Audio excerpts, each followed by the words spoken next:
മറ്റൊരു പ്രധാനപ്പെട്ട വാർത്ത, അത് ഗൗതം ഗംഭീർ ഇന്ത്യൻ ക്രിക്കറ്റ് ടീമിന്റെ പരിശീലക സ്ഥാനം ഏറ്റെടുക്കുന്നു എന്നുള്ളതാണ്. 2020 ലോകകപ്പ് ജയത്തോടെ രാഹുൽ ദ്രാവിഡ് പടിയിറങ്ങിയ പശ്ചാത്തലത്തിലാണ് ഗൗതം ഗംഭീറിനെ BCCI നിയമിച്ചത്. BCCI സെക്രട്ടറി ജയ് ഷാ ആണ് പ്രഖ്യാപനം നടത്തിയത്. ഇന്ത്യക്ക് വേണ്ടി 52 ടെസ്റ്റിലും 147 ഏകദിനത്തിലും 37 2020 മത്സരങ്ങളിലും കളിച്ചിട്ടുണ്ട്. ഗംഭീറിന്റെ മേൽനോട്ടത്തിൽ കൊൽക്കത്ത നൈറ്റ് റൈഡേഴ്സ് ചാമ്പ്യന്മാരായതും നിർണായകമായി എന്നുള്ളതാണ് വിവരം. സുവി വിശ്വനാഥ് ചേർന്നു വിവരങ്ങളുമായി. സുവി, ഏറെക്കുറെ പ്രതീക്ഷിച്ചതാണ്, പക്ഷെ അതിന്റെ എന്തുകൊണ്ട് ഈ കാലതാമസം എന്നത് മാത്രമായിരുന്നു ചോദ്യം. ഏറ്റവും ഒടുവിൽ ഇന്ത്യക്ക് പുതിയ പരിശീലകനായിരിക്കുന്നു. ഗൗതം ഗംഭീറിന്റെ പരിശീലക സ്ഥാനത്തെ പറ്റി എങ്ങനെയാണ് ജയ് ഷാ പ്രഖ്യാപനം നടത്തിയത്? എൽഡോ 2020 ലോകകപ്പ് വിജയത്തിനു പിന്നാലെ ടീം ഇന്ത്യയിലെ പരിശീലക സ്ഥാനത്തുകൂടെ മാറ്റം പ്രഖ്യാപിച്ചിരിക്കുകയാണ് BCCI. ഗൗതം ഗംഭീറിനെയാണ് ഇന്ത്യൻ ടീം പരിശീലകനായി നിയമിച്ചിരിക്കുന്നത്. രാഹുൽ ദ്രാവിഡ് രാജിവെച്ച ഒഴിവിലേക്കാണ് നിയമനം. പ്രത്യേകം എടുത്തു പറയേണ്ടത്, കൊൽക്കത്ത നൈറ്റ് റൈഡേഴ്സിന്റെ മെന്റർ സ്ഥാനം രാജിവെച്ചാണ് ഗൗതം ഗംഭീർ ഇന്ത്യൻ ടീമിനെ പരിശീലിപ്പിക്കാൻ എത്തുന്നത്. കൊൽക്കത്ത നൈറ്റ് റൈഡേഴ്സ് IPL ടീമിൽ വിജയിച്ചിരുന്നു, ചാമ്പ്യന്മാരായിരുന്നു. ആ സമയത്തെ ഗൗതം ഗംഭീർ ആയിരുന്നു ആ ടീമിനെ നയിച്ചിരുന്നത്. അതിലുള്ള ഒരു പ്രകടനം മുൻനിർത്തിയാണ് ഗൗതം ഗംഭീറിനെ ഇപ്പോൾ നിയമിക്കുന്നത് എന്നാണ് ജയ് ഷാ പറയുന്നത്. 2027 ദക്ഷിണാഫ്രിക്കയിൽ നടക്കുന്ന ഏകദിന ലോകകപ്പ് വരെയാണ് ഗൗതം ഗംഭീറിന് കാലാവധി നിശ്ചയിച്ചിരിക്കുന്നത്. വെസ്റ്റ് ഇൻഡീസിലും USA കഴിഞ്ഞ മാസം സമാപിച്ച 2020 ലോകകപ്പോടെ രാഹുൽ ദ്രാവിഡ് സ്ഥാനം ഒഴിഞ്ഞിരുന്നു. ഇതിന് പകരക്കാരനായിട്ടാണ് ഗംഭീറിന്റെ നിയമനം. ഗംഭീർ മുഖ്യ ഉപദേഷ്ടാവായിരുന്ന കൊൽക്കത്ത നൈറ്റ് റൈഡേഴ്സ് IPL കിരീടം നേടിയതാണ് ഗംഭീറിനെ ഇന്ത്യൻ പരിശീലക സ്ഥാനത്തേക്കുള്ള നിയമനത്തിൽ നിർണായകമായത്. 2016 വരെ 3 ഫോർമാറ്റുകളിൽ, അതായത് ടെസ്റ്റ്, 2020 ഏകദിനം. ഡോക്ടർ അജിത് കുമാർ ടെലിഫോണിൽ. ശ്രീ അജിത് കുമാർ, ഈ ഗൗതം ഗംഭീർ താല്പര്യം പ്രകടിപ്പിച്ചിരുന്നു ഇന്ത്യൻ ടീമിന്റെ പരിശീലകനാകുക എന്നുള്ളത്. പക്ഷേ ഒരു സംശയം ചോദിക്കട്ടെ, ഗംഭീറിന് അത്രമാത്രം ഒരു പരിശീലക പരിചയമില്ലല്ലോ. ആകെ ഈ കൊൽക്കത്ത നൈറ്റ് റൈഡേഴ്സിന്റെ മെന്റർ ആയിരുന്നു, നേരത്തെ 2 സീസണുകളിൽ ലക്നൗ സൂപ്പർ ജയൻസിന്റെ മെന്റർ ആയിരുന്നു. എന്നതിനപ്പുറം ഗൗതം ഗംഭീറിനെ പരിശീലകനായി പരിഗണിക്കാനുള്ള സാഹചര്യം എന്തായിരിക്കും? ആദ്യമായിട്ട് ഈ പരിശീലകനാകാനായിട്ട് വലിയൊരു കോച്ചിങ്ങിന്റെ ബാക്ക്ഗ്രൗണ്ട് ഒന്നും ആവശ്യമില്ല. രാഹുൽ ദ്രാവിഡിന്റെ എവിടെ ഉണ്ടായിരുന്നു കോച്ചിങ് ബാക്ക്ഗ്രൗണ്ട്? അദ്ദേഹം NCA അക്കാദമിയുടെ ചെയർമാൻ ആയിരുന്നു, അല്ലാണ്ട് അതിൽ കൂടുതൽ അദ്ദേഹത്തിന് എക്സ്പീരിയൻസ് ഒന്നും ഉണ്ടായിരുന്നില്ല. അപ്പൊ ഒരു കോച്ച് ആവണമെങ്കിൽ നല്ലൊരു പ്ലെയർ ആയിരിക്കണം, പ്ലെയേഴ്സിന്റെ മനസ്ഥിതി ശരിക്കും കൃത്യമായിട്ട് മനസ്സിലാക്കണം, ഒരു ഫാർ സൈറ്റഡ്നെസ് ഉണ്ടാവണം. അത് 3ഉം ഗംഭീറിനുണ്ട്. നമ്മൾ കണ്ടതല്ലേ ഗംഭീറിന്റെ പെർഫോമൻസ്. എത്ര പേർക്കറിയാം, 2011 ധോനി 8-0 തോറ്റ സമയത്ത് സെലക്ഷൻ കമ്മിറ്റി ഇരുന്ന് ഗംഭീറിനെ ക്യാപ്റ്റൻ ആക്കിയതാണ്, അറിയാമോ? പക്ഷെ അന്ന് പ്രസിഡന്റ് ആയിരുന്ന ശ്രീനിവാസൻ, അങ്ങനെ ഒരു BCCIയുടെ ഒരു നിയമമുണ്ട്, ക്യാപ്റ്റൻസി മാറുമ്പോൾ പ്രസിഡന്റിന്റെ സാങ്ഷൻ കിട്ടണമെന്ന്. ധോനി അന്ന് ചെന്നൈ സൂപ്പർ കിങ്സിന്റെ പ്ലെയറാണ്. ഇന്ത്യ സിമൻസിന്റെ വൈസ് പ്രസിഡന്റ് ആയിട്ടിരിക്കുന്ന സമയത്ത് ശ്രീനിവാസൻ സമ്മതിക്കുമോ? അന്ന് ശ്രീനിവാസൻ സമ്മതിക്കാത്തത് കൊണ്ട് മാത്രമാണ് ഗൗതം ഗംഭീർ ഇന്ത്യ ക്യാപ്റ്റൻ ആവേണ്ടിരുന്നത്. എനിക്കൊന്നില്ല, ലോകത്ത് എവിടെയെങ്കിലും 8-0 തോറ്റ ഒരു ക്യാപ്റ്റനെ മാറ്റാത്തത് ധോനിയെ മാത്രമാണ്, ബാക്കി എല്ലാരെയും മാറ്റിയിട്ടുണ്ട്. അപ്പൊ അത്രയൊരു ബാക്ക്ഗ്രൗണ്ട് ഉണ്ട് ഗൗതം ഗംഭീറിന്. 2 ലോകകപ്പിന്റെയും പ്രധാനപ്പെട്ട റോള്. അത് കഴിഞ്ഞിട്ട് IPL അദ്ദേഹത്തിന്റെ പെർഫോമൻസ് 2014, 2012, 2014 IPL കൊൽക്കത്ത നൈറ്റ് റൈഡേഴ്സിന് വിജയത്തിലേക്ക് നയിച്ചത് ഗൗതം ഗംഭീറല്ലേ. ഇത്തവണ മെന്റർ എന്ന നിലയിൽ വീണ്ടും കൽക്കത്ത നൈറ്റ് റൈഡേഴ്സിനെ വിജയത്തിലേക്ക് നയിച്ചു. ലക്നൌവിന്റെ മെന്ററായിരുന്നു. ലക്നൌ 2 തവണയും ക്വാളിഫൈ ചെയ്തില്ലേ അദ്ദേഹം മെന്ററായിരുന്ന സമയത്ത്. അപ്പൊ എല്ലാ വിധത്തിലും ഒരു മെന്റർ എന്നൊരു പോസ്റ്റ് മാത്രമേ ഉള്ളൂ. അത് ആക്ച്വലി ഒരു കോച്ചിന്റെ അതേ റോളാണ്. ഒരു കോച്ച് എന്നൊരു ഒഫീഷ്യൽ പോസ്റ്റ് ഉണ്ടാവുമ്പോൾ ആ കോച്ചിന് പല ഐഡിയാസ് കൊടുക്കാനും അദ്ദേഹത്തിന് ഹെൽപ്പ് ചെയ്യാനും അസിസ്റ്റ് ചെയ്യാനുമാണ് മെന്ററിന്റെ റോള്. ഇപ്പൊ ഒരു നമ്മുടെ T20 നമ്മള് ഷാർജയിൽ കളിച്ചപ്പോ UAE കളിക്കാൻ പോയപ്പോ അന്ന് ധോനിയെ മെന്ററായിട്ട് കൊണ്ടുവരുന്നു, ഓർമ്മയുണ്ടാവും അവർക്ക് എല്ലാവർക്കും. എന്തുകൊണ്ടാണ് ധോനി എന്ന കോച്ചാണോ? പക്ഷെ അദ്ദേഹം മെന്ററാണ്, യാതൊരു സംശയമില്ല. അദ്ദേഹത്തിന്റെ ആ ഉപയോഗം ശരിക്കുണ്ട്. അതുകൊണ്ട് കോച്ചിങ്ങിൽ ഒരു ബാക്ക്ഗ്രൗണ്ട് ഇല്ല എന്നുള്ളത് കൊണ്ട് നല്ല കോച്ച് ആവണ്ട. മാത്രമല്ല, ഇപ്പോഴത്തെ എല്ലാ ഇന്റർനാഷണൽ താരങ്ങളല്ലേ, അവർക്ക് എന്തിനാ ഇത്രയും വലിയ കോച്ചിങ് ഒന്നും ആവശ്യമൊന്നുമില്ല. അവർക്ക് വേണ്ടത് കുറച്ച് ഡയറക്ഷനാണ്. അവർക്ക് എന്തെങ്കിലും വീക്ക്നെസ് ഉണ്ടെങ്കിൽ ആ വീക്ക്നെസ് കണ്ടുപിടിച്ച് കൃത്യമായിട്ട് പറഞ്ഞു കൊടുത്ത് കാര്യങ്ങൾ ശരിയാക്കുക. ഈ ഗംഭീറിന്റെ ഒരു കാര്യം, മറ്റൊരു കാര്യം, ഈ ഗംഭീർ പലപ്പോഴും അഗ്രസീവ്നെസിന്റെ ഒരു പ്രധാനിയായിരുന്നല്ലോ ഗൗതം ഗംഭീർ. അത് പിച്ചിലാണെങ്കിലും ബാറ്റർമാർ ഇപ്പോൾ ഓസ്ട്രേലിയൻ ടീമിന്റെ വലിയ സ്ലെഡ്ജിങ്ങിന് മുന്നിൽ ഒരുപാട് തവണ ഗംഭീർ കയറി വരുന്നത് നമ്മൾ കണ്ടിട്ടുണ്ട്. മാത്രമല്ല ഈ ഗംഭീർ ചില സമയത്തൊക്കെ ധോണി ആരാധകരിൽ നിന്നാണോ എന്ന് എനിക്കറിയില്ല, ഈ ചെറിയ ചെറിയ വിമർശനങ്ങൾ കേട്ടിട്ടുണ്ട് ഒരു ടീം മാൻ അല്ല എന്നുള്ളതിൽ. അങ്ങനെ ഒരു തോന്നലുണ്ടായിട്ടുണ്ട് എപ്പോഴെങ്കിലും? ഒരിക്കലുമില്ല. അദ്ദേഹം ഒരു ടീം മാൻ ആയിരുന്നില്ലെങ്കിൽ 2 IPL ടൂർണമെന്റ്സ് ജയിക്കുമോ? 2 IPL, അത് ഒന്നാമത്തെ IPL 2012 നമുക്കൊക്കെ അറിയാം. ചെന്നൈക്ക് വേണ്ടി കംപ്ലീറ്റ് അഡ്മിനിസ്ട്രേഷൻ അഗൻസ്റ്റ് എന്തും അന്ന് ഗംഭീറിന്റെ ഒരൊറ്റ ആ ടീം സ്പിരിറ്റിലാണ് ഇന്നും ഒരിക്കലും മറക്കാൻ പറ്റുക. ആ മൻവിന്ദർ ബിസ്ലയുടെ 94 മറക്കാൻ പറ്റുക എനിക്കൊക്കെ. അങ്ങനെ അവർ ആ ഫൈനൽസിൽ അതൊക്കെ ഗംഭീറിന്റെ ഒരു ബ്രില്യൻസ് ആയിരുന്നു. അദ്ദേഹത്തിന്റെ ബാറ്റിംഗ് പെർഫോമൻസോ ഒരു ബാറ്റ്സ്മാൻ എന്ന നിലയിലും എല്ലാ വിധത്തിലും ഗംഭീറാണ് ഏറ്റവും ബെസ്റ്റ് പേഴ്സൺ എന്നത് യാതൊരു സംശയമില്ല. കാരണം ഒരു പ്ലെയർ എന്ന് പറഞ്ഞാൽ എനിക്ക് എപ്പോഴും the best captain never to captain India എന്നാണ് ഞാൻ എന്നും ഗംഭീറിനെ കുറിച്ച് പറയാറ്. റൈറ്റ്. നിമിഷം, ഞാൻ KCA പ്രസിഡന്റ് ജയേഷ് ജോർജ് കൂടി നമ്മോടൊപ്പം ചേരുന്നുണ്ട്. ശ്രീ ജയേഷ് ജോർജ്, ഈ ഗൗതം ഗംഭീറിന്റെ പരിശീലക സ്ഥാനത്തേക്കുള്ള വരവ് ഏറെക്കുറെ പ്രതീക്ഷിച്ചതാണ്. പക്ഷെ ഏറ്റവും ഒടുവിൽ ഇപ്പോൾ ജയ്ഷാ പ്രഖ്യാപനം നടത്തിയിരിക്കുന്നു. എങ്ങനെയാണ് താങ്കൾ കാണുന്നത്? ഈ ഗംഭീറുമായി അടുത്ത പരിചയമുള്ള ആളാണല്ലോ താങ്കൾ. ഓക്കെ, ജയേഷ് ജോർജ് ഡ്രൈവിംഗിലാണ്, അതിൻ്റെ ഒരു പ്രശ്നമാണ്. ശ്രീ അജിത് കുമാർ, താങ്കൾ സൂചിപ്പിച്ചതുപോലെ ടീം മാൻ, ഒരു ടീം സ്പിരിറ്റ് മെയിൻറ്റെയിൻ ചെയ്യുന്ന ആളാണ്. മാത്രമല്ല പോരാട്ട വീര്യമാണ് ഗൗതം ഗംഭീറിന്റെ ഏറ്റവും വലിയ ക്വാളിറ്റി എന്ന് തോന്നുന്നു. ഒരിക്കലും കീഴടങ്ങാൻ മനസ്സില്ലാത്തൊരു ബാറ്ററായിരുന്നു അദ്ദേഹം ക്രീസിൽ. ഗ്രൗണ്ടിലും ആ മികവ് തുടരാറുമുണ്ട്. അപ്പോൾ ഗൗതം ഗംഭീർ വരുമ്പോൾ ടീമിൽ ഉണ്ടാകാൻ സാധ്യതയുള്ള മാറ്റം അതെങ്ങനെയായിരിക്കും? ഒന്ന്, ഈ രാഹുൽ ദ്രാവിഡ് വല്ലാണ്ട് ട്രഡീഷണലിസ്റ്റ് ആണ്. അതിനെ കുറിച്ച് എപ്പോഴും നമ്മൾ പറയാറുണ്ട്. ഇപ്പം നമ്മൾ ലോകകപ്പ് ജയിച്ചതുകൊണ്ട് നമ്മൾ അതൊക്കെ മറന്നു. പക്ഷെ എന്ത് വന്നാലും നമുക്ക് നന്നായിട്ട് അറിയാം ഫൈനൽസിൽ ഒരു ചെറിയൊരു ചേഞ്ച് ടീമിൽ ഉണ്ടായിരുന്നെങ്കിൽ എത്രയോ ബെറ്റർ ആയെന്ന്. പക്ഷെ രാഹുൽ ദ്രാവിഡിന്റെ ട്രഡീഷണൽ സ്പിരിറ്റ് കണ്ടിന്യൂ ചെയ്തു. അതിനുള്ള ബോൾഡ്നെസ് അദ്ദേഹത്തിനില്ല. ഗംഭീർ ആണെങ്കിൽ എന്തായാലും ടീമിൽ ചേഞ്ച് ഉണ്ടാവുമായിരുന്നു, യാതൊരു സംശയം വേണ്ട ഫൈനൽസിന്. അതാണ് ഇവർ തമ്മിലുള്ള വ്യത്യാസം. കാരണം ഗംഭീർ ഇസ് വെരി ഡൈനാമിക്. അദ്ദേഹം ഒരു ഡൈനാമിക് പേഴ്സൺ ആണ്. അതായിരുന്നു അദ്ദേഹത്തിന്റെ ഷോർട്ട് ഫോളും. അദ്ദേഹം യാതൊരു വിധത്തിലും അൺകോംപ്രമൈസിംഗ് ആണ്, ഒരു അൺകോംപ്രമൈസിംഗ് പേഴ്സൺ ആണ്.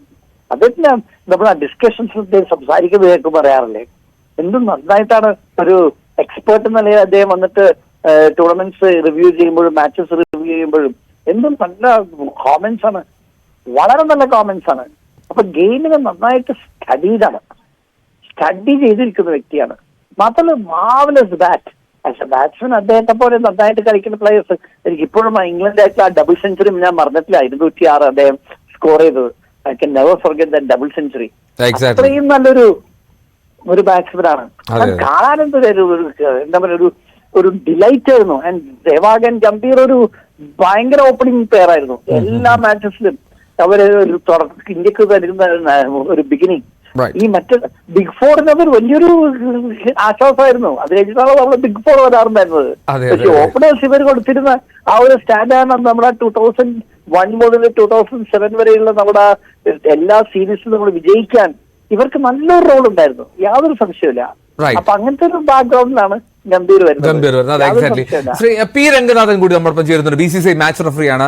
ശ്രീ പി രംഗനാഥൻ, ഈ ഗൗതം ഗംഭീർ ഒരുപാട് തവണ താങ്കൾ കൂടിക്കാഴ്ച നടത്തിയിട്ടുണ്ടെന്ന് എനിക്കറിയാം. അദ്ദേഹത്തിന്റെ വരവ് എങ്ങനെയാണ് താങ്കൾ നോക്കിക്കാണുന്നത് രാഹുൽ ദ്രാവിഡിന്റെ പകരക്കാരൻ എന്ന നിലയിൽ? അല്ല, അത് രണ്ട് എക്സ്ട്രീമാണ്. കാരണം രാഹുൽ ദ്രാവിഡ് എന്ന് പറഞ്ഞു കഴിഞ്ഞാൽ വളരെ ക്വയറ്റാണ്. അത് മാത്രമല്ല അദ്ദേഹം ഒരു രീതിയിലും എല്ലാ പ്ലേയേഴ്സുമായിട്ട് വളരെ ഒത്തൊരുങ്ങി പോകുന്ന ഒരു ക്യാരക്ടറാണ്. പക്ഷെ ഗൗതം ഗംഭീർ കുറച്ചും കൂടെ അഡമന്റ് ആണ്, കുറച്ചും കൂടെ സ്ട്രിക്റ്റ് ആണ്. അത് ശരിക്കും എങ്ങനെയാണ്, കാരണം നമ്മൾ ഗൗതം ഗംഭീറിനെ എല്ലാ കാലങ്ങളിലും അറിയുന്നതാണ്, കളിക്കുമ്പോഴും on and off the field. പിന്നീട് അദ്ദേഹം പരിശീലകനായിട്ടും മെന്ററായിട്ടും എല്ലാം പല IPL ടീമിന്റെ കൂടെ വന്നപ്പോഴും അപ്പോഴെല്ലാം കാണുന്ന വളരെ അഗ്രസീവായിട്ടുള്ള ഒരു ഗംഭീറിനെയാണ്. പക്ഷെ ഇത് ഇന്ത്യൻ ടീമിന്റെ പരിശീലകനാവുമ്പോൾ എങ്ങനെയാണ് അദ്ദേഹത്തിന്റെ ആ മുന്നോട്ടുള്ള പ്രയാണം, അതാണ് എല്ലാവരും ആകാംക്ഷയോട് കൂടി നോക്കുന്നത്. പ്രത്യേകിച്ച് വിരാട് കോഹ്ലി അല്ലെങ്കിൽ ധാരാളം മുതിർന്ന താരങ്ങൾ, രോഹിത് ശർമ്മ ഉൾപ്പെടെയുള്ളവർ ഇപ്പൊ T20 ക്രിക്കറ്റിൽ നിന്ന് വിരമിച്ചെങ്കിലും മറ്റുള്ളവരെല്ലാം തന്നെ ഏകദിനത്തിലും ടെസ്റ്റ് ക്രിക്കറ്റിലും ജഡേജയും രോഹിത് ശർമ്മയും വിരാട് കോഹ്ലിയും കളിക്കുന്ന ഒരു ടീമാണ് ഇന്ത്യയുടേത്. അപ്പൊ ആ ടീമിനെ എങ്ങനെയാണ് ഒത്തിണങ്ങി എങ്ങനെയാണ് രാഹുൽ ദ്രാവിഡ് കൊണ്ടുപോയത്, ആ രീതിയിൽ അദ്ദേഹത്തിന് കൊണ്ടുപോകാൻ സാധിക്കണം. അഗ്രഷൻ നല്ലതാണ്, വളരെ നല്ലതാണ്. പക്ഷെ ഗൗതം ഗംഭീറിനെ പോലെയുള്ള ഇത്ര പരിചയസമ്പന്നനായ ഒരു മുൻ താരം, അദ്ദേഹം എല്ലാവരും പ്രതീക്ഷിച്ചത് തന്നെയാണ്. ഒരു W രാമന്റെ പേര് കേട്ടു, പിന്നീട് ഷോർട്ട് ലിസ്റ്റ് ചെയ്തതിൽ ഗൗതം ഗംഭീർ തീർച്ചയായിട്ടും സ്ഥാനം ഗൗതം ഗംഭീറിന് തന്നെ ആയിരിക്കും ഉറപ്പിക്കാമായിരുന്നു. അല്ല, അതാണ് എന്റെ ചോദ്യം. അതായത് ഈ ഗൗതം ഗംഭീർ ആയിരുന്നോ ഇന്ത്യൻ ടീമിന്റെ പരിശീലകനാണുള്ള ഏറ്റവും ബെസ്റ്റ് ഓപ്ഷൻ എന്നുള്ളതാണ്? അല്ല, അത് BCCI എടുക്കുന്ന തീരുമാനം, അത് ഏറ്റവും നല്ല തീരുമാനത്തിലോട്ട് അവർ എത്തിച്ചേർന്നിരിക്കും. കാരണം ഗൗതം ഗംഭീർ രാഷ്ട്രീയത്തിൽ നിന്ന് മാറി നിന്ന് അദ്ദേഹം ക്രിക്കറ്റിൽ കൂടുതൽ ശ്രദ്ധ കേന്ദ്രീകരിക്കാനായിട്ട് IPL കൂടുതലേ നമ്മൾ കണ്ടതാണ്. KKR ടീം വിജയത്തിലോട്ട് എത്തിക്കുന്നു. അപ്പൊ അദ്ദേഹത്തിന്റെ പങ്ക് വളരെ നിർണായകമായിരുന്നു. അപ്പൊ ഇനി അത് ഭാരതത്തിന് വേണ്ടി അദ്ദേഹം അല്ലെങ്കിൽ ഇന്ത്യൻ ടീമിന് വേണ്ടി അദ്ദേഹം ആ പരിശീലന സ്ഥാനം ഏറ്റെടുത്ത് അദ്ദേഹം കൂടുതൽ ക്രൂഷ്യലായിട്ട് പല തീരുമാനങ്ങളും അദ്ദേഹത്തിന്റെ വളരെ എഫക്റ്റീവ് ആയിട്ടുള്ള പല തീരുമാനങ്ങളും നമ്മൾ പല ഘട്ടത്തിലും കണ്ടിട്ടുമുണ്ട്. അദ്ദേഹം കളിക്കുമ്പോഴും എടുക്കുന്ന തീരുമാനങ്ങൾ നമ്മൾ കണ്ടിട്ടുണ്ട്. അപ്പൊ അതെല്ലാം ഇനി വരുന്ന ചാമ്പ്യൻസ് ട്രോഫി ആയാലും ഇനിയുള്ള ടെസ്റ്റ് പരമ്പരകൾ, ഏകദിനം, ഇനി ലോകകപ്പ് വരുന്നില്ല എങ്കിൽ തന്നെയും ഇനിയുള്ള പരമ്പരകൾ ഇനി ഏറ്റവും ക്രൂഷ്യലായിട്ട് വരുന്നത് ഇന്ത്യ ഓസ്ട്രേലിയ പരമ്പര, ഇന്ത്യ ഇംഗ്ലണ്ട് പരമ്പര, ഇന്ത്യ ന്യൂസിലാൻഡ് പരമ്പര, ഇതൊക്കെയാണ് ഏറ്റവും ക്രൂഷ്യലായിട്ട് ടെസ്റ്റ് ക്രിക്കറ്റിൽ വരുന്നത്. മറ്റുള്ള എല്ലാം തന്നെ ഇന്ത്യ ഒരു വെൽ സജ്ജമായിട്ടുള്ള ഒരു ടീമാണ്. അതുകൊണ്ട് ആ ടീമിനെ ഒത്തിണക്കി കൊണ്ടുപോകുക എന്നുള്ളൊരു കടമ്പയാണ് ഗൗതം ഗംഭീറിന് മുന്നിലുള്ളത്. അതും മുതിർന്ന താരങ്ങളായിട്ടുള്ള വിരാട് കോഹ്ലി അല്ലെങ്കിൽ നമ്മൾ ഇപ്പൊ ക്യാപ്റ്റനായിട്ടുള്ള രോഹിത് ശർമ്മ ഉൾപ്പെടെയുള്ളവരെ മുന്നോട്ട് കൊണ്ടുപോകുക എന്നുള്ളത്. ആ ദൗത്യം അദ്ദേഹം, എനിക്ക് തോന്നുന്നു, അദ്ദേഹത്തിന് നയിക്കാൻ സാധിക്കും. അദ്ദേഹം ആ കടമ്പ കിടക്കും. തീർച്ചയായിട്ടും വീണ്ടും ഇന്ത്യൻ ക്രിക്കറ്റ് ടീം അദ്ദേഹത്തിന്റെ ആ പരിശീലനത്തിന്റെ നേതൃത്വത്തിൽ വിജയങ്ങൾ നേടുമെന്ന് തന്നെ വിശേഷിപ്പിക്കാം. Right, okay, thank you so much Shri P Ranganathan. ഒപ്പം ഡോക്ടർ എൻ അജിത് കുമാർ പ്രതികരിച്ചതിന്. സുവി വിശ്വനാഥൻ തുടരുന്നുണ്ട്. സുവി, അതിനു മുമ്പ് ഞാൻ ആ ദൃശ്യങ്ങളിലേക്ക് പോകട്ടെ. ഇതാണ് ജയ്ഷയുടെ ട്വീറ്റ്. ജയ്ഷ തൊട്ടു മുമ്പാണ് മാധ്യമങ്ങൾക്ക് മുന്നിലേക്കായി ട്വീറ്റ് നൽകിയത്. It is with immense pleasure that I welcome Mr. Gautam Gambhir as a new head coach of Indian cricket team. ആധുനിക ക്രിക്കറ്റിൽ വളരെ പ്രഗത്ഭനായി ഇവോൾവ് ചെയ്ത ഗൗതം ഗംഭീർ മാറ്റത്തിനനുസരിച്ച് പെരുമാറിയ ആളാണെന്നാണ് ജയ്ഷ BCCIയുടെ സെക്രട്ടറി വിലയിരുത്തുന്നത്. വിവിധ റോളുകളിൽ അദ്ദേഹം പ്രകടമാക്കിയ മികവ് കരിയറിലുടനീളം ഗൗതം ഗംഭീറിന് അത് കോച്ചിങ് കരിയറിലും അത് മുന്നിലേക്ക് കൊണ്ടുവരാൻ കഴിയുമെന്നുള്ള പ്രതീക്ഷയും ജയ്ഷ പങ്കുവെക്കുന്നു. അതോടൊപ്പം പങ്കുവെച്ച ചിത്രമാണ് ഇത്.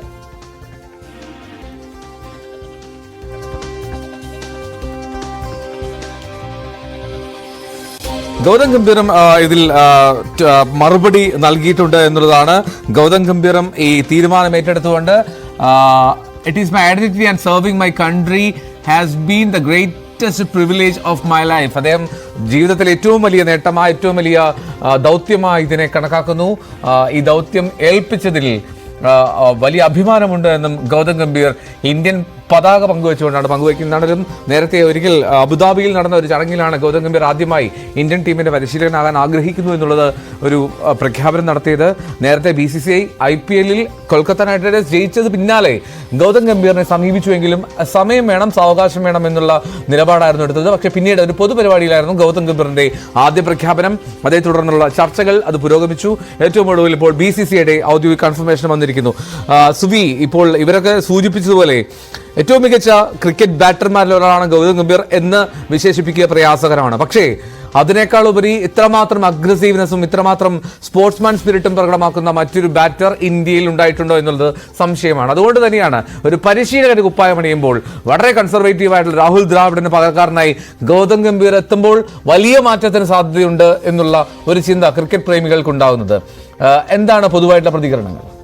സ്വാഭാവികമായും എൽദോ പറഞ്ഞതുപോലെ തന്നെയാണ് രാഹുൽ ദ്രാവിഡിന് പകരക്കാരനായിട്ടാണ് ഗൗതം ഗംഭീർ എത്തുന്നു എന്ന് പറയുമ്പോൾ അദ്ദേഹത്തിന്റെ അഭിമാനം അത് വാനോളം ഉയരുന്നു എന്ന് തന്നെ നമുക്ക് പറയേണ്ടി വരും. അദ്ദേഹത്തിന്റെ ഒരു ലീഡർഷിപ്പ് ക്വാളിറ്റി ആയിരിക്കാം ഒരുപക്ഷെ BCCI ഇത്തരത്തിൽ ഒരു തീരുമാനത്തിലേക്ക് എത്തിച്ചത്. നേരത്തെ 12 കോടിയോളം രൂപയാണ് രാഹുൽ ദ്രാവിഡിന് പ്രതിഫല തുകയായി ലഭിച്ചിരുന്നത് എങ്കിൽ ഗംഭീറിന് ഇത്തവണ അത് എത്രയാകും എന്നൊരു സംശയമുണ്ട്. അതായിരിക്കാം അദ്ദേഹത്തിന്റെ പേര് അദ്ദേഹത്തിന്റെ പേര് പ്രഖ്യാപനം വൈകാനുള്ള ഒരു സാഹചര്യത്തിലേക്ക് നയിച്ചിട്ടുമുണ്ടാവുക. ഏതായാലും ഇന്ത്യൻ ടീമിനെ സംബന്ധിച്ച് ഏറ്റവും അഭിമാനകരമായ ഒരു നിമിഷത്തിലൂടെയാണ് ഇപ്പോൾ കടന്നുപോകുന്നത്. ഇപ്പോൾ ഗൗതം ഗംഭീറിന്റെ ട്വീറ്റും പുറത്തു വന്നിട്ടുണ്ട്. India is my identity and serving my country has been the greatest privilege of my life എന്നാണ് ഗൗതം ഗംഭീർ ട്വിറ്ററിൽ കുറിച്ചിരിക്കുന്നത്. എന്റെ അഭിമാനം വാനോളം ഉയർന്നിരിക്കുന്നു. പുതിയൊരു തൊപ്പി അണിയാൻ താൻ തയ്യാറായിരിക്കുകയാണ്. ഓരോ ഇന്ത്യക്കാരനെയും അഭിമാന നിമിഷത്തിലൂടെ കടത്തിക്കൊണ്ടു പോവുക എന്നതാണ് തന്റെ ലക്ഷ്യമെന്നും ഗൗതം ഗംഭീർ പങ്കുവെക്കുകയാണ്. ഏതായാലും നിർണായകമായ ആ ഒരു തീരുമാനം BCCI എടുത്തിരിക്കുകയാണ്. ഗൗതം ഗംഭീർ മുഖ്യ പരിശീലകനായി ടീം ഇന്ത്യയുടെ തലപ്പത്ത് എത്തുകയാണ്. റൈറ്റ്, സുവി വിശ്വനാഥാണ് വിവരങ്ങൾ പങ്കുവച്ചത്. എന്നാണെങ്കിലും ഗൗതം ഗംഭീർ ഇന്ത്യൻ ടീമിന്റെ പരിശീലകനാകും. ഇനിയുള്ള 3.5 വർഷക്കാലം ഗൗതം ഗംഭീർ ആയിരിക്കും ഇന്ത്യൻ ടീമിന്റെ പരിശീലകൻ. കൂടുതൽ വാർത്തകളിലേക്ക് മടങ്ങിയെത്താം ഇടവേളയ്ക്ക് ശേഷം.